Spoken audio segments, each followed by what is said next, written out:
We are a team of landscape architects and architects. This is Karen Kuo, a second-year master's student at Harvard GSD, and Julian Huang, a recent graduate of Penn State Stockman School. Our project, the Phototropic fiber composite structure. Our project started with a research question: to develop a responsive fiber composite folding structure by embedding conductive yarns into a fiberglass knit fabric. The innovation of our project resides in the introduction of simple electronic components into the fabric itself to make a smart textile. We present the material and design fabrication processes for the construction of a structure that acknowledge the presence and absence of light. Origami was used as a method allowing the structure to collapse flat.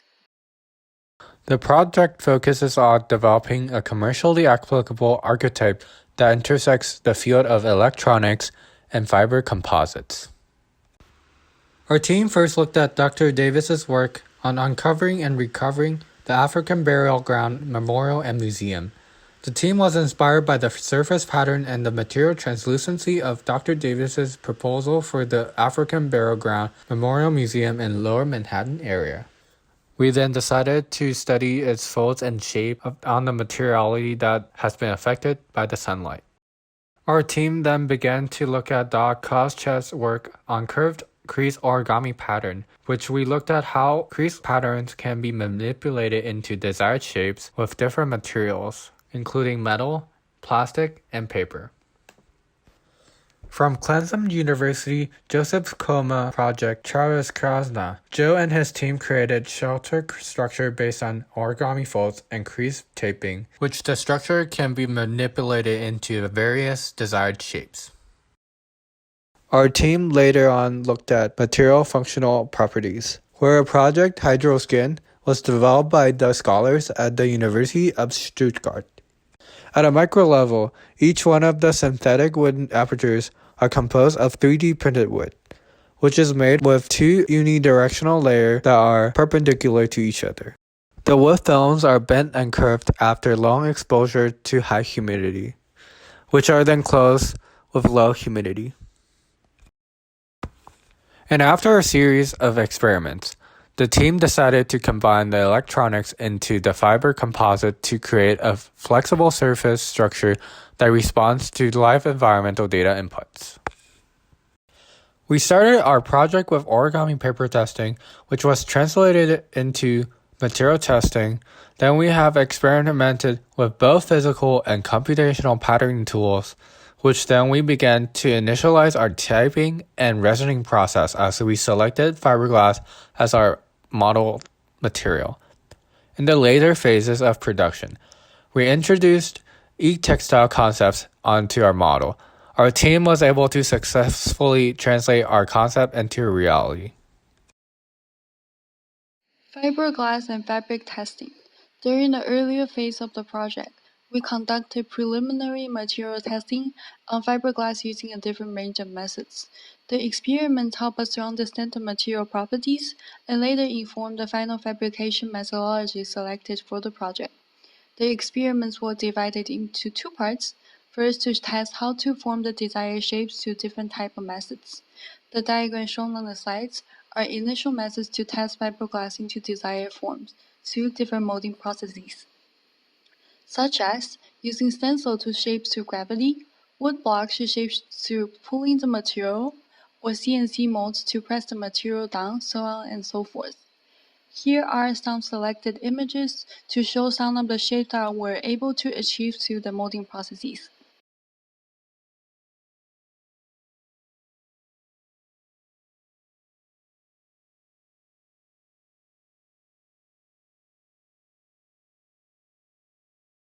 Origami testing. The second part of the experiment investigates particularly on developing techniques to work with origami folding patterns. First, we apply resin through a syringe onto the fiberglass sheet with a laser cut stencil on top. Second, we apply resin onto fiberglass sheet with a CNC milled positive and negative mold of one module of the two-dimensional crease pattern in the flat form. Third, we apply resin onto a fiberglass sheet with a CNC milled mold of one module of the three-dimensional crease pattern in the folded form. The three series of experimentation inform our final attempt, where we are inspired by the precedented project mentioned earlier by Julian. We apply resin onto fiberglass sheet with the crease pattern being taped directly on the material. The resulting crease pattern is the sharpest of all the experiments, since the tape provides enough boundary to block out unwanted resin on the crease line. The application to taping fiberglass sheet on a printed stencil is efficient and economical. The use of tape also provides enough flexibility to control the size of crease line that is not covered by the resin. Therefore, we conclude the taping mechanism being desired for the later part of our experiment. The pictures shown on the slide are some of the fiberglass sheets using the earlier molding processes, where you can start to see the molding process didn't provide enough sharpness that were required for the later part of the structure.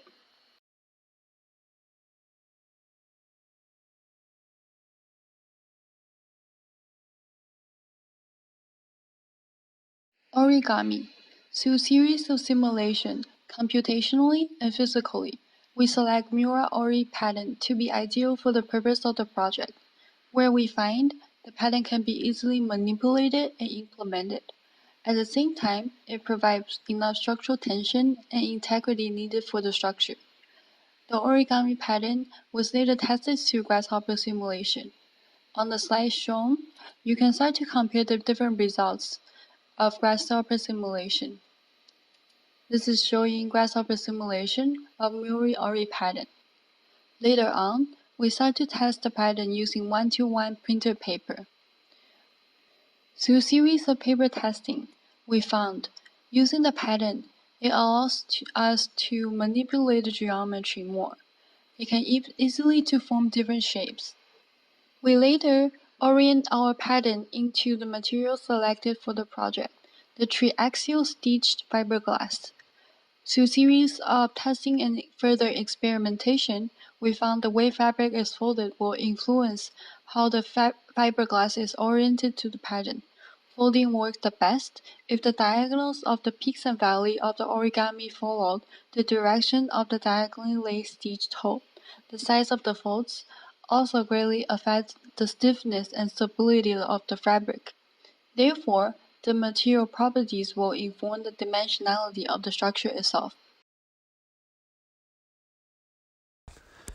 In the fabrication process, a fast-curing polyester resin was used to make the structure.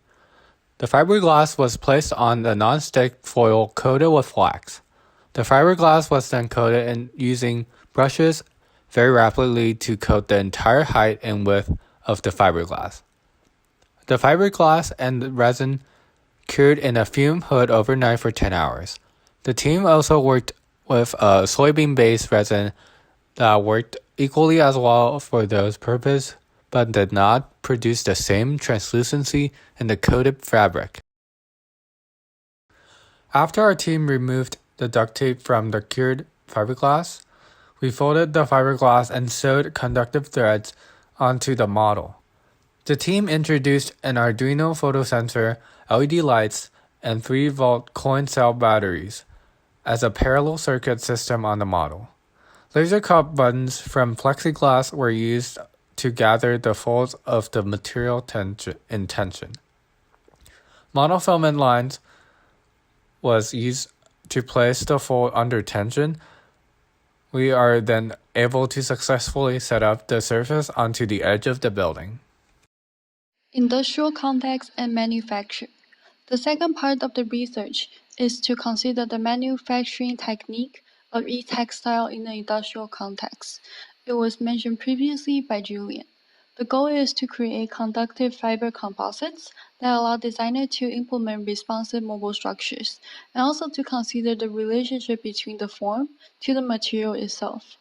Here on the slide, you can start to see how the conductive thread can be implemented into different range of fiberglasses, whether it's unidirectional, biaxial, triaxial, quadriaxial, so on and so forth. We also propose to add conductive yarn to the vector plate cord machine. On the diagram shown on the slide, you can start to see how the conductive yarn can be incorporated into the machinery. As Karen previously mentioned, the e-textile fiberglass not only has the potential to be used in commercial architectural applications, but it also has other wide range of capacity in many non-design fields. Soon we will find other possibilities for a wide range of commercial applications on the fiberglass composite through the implementation of electronically active conductive yarn. And thank you everyone for coming here today. Are there any questions?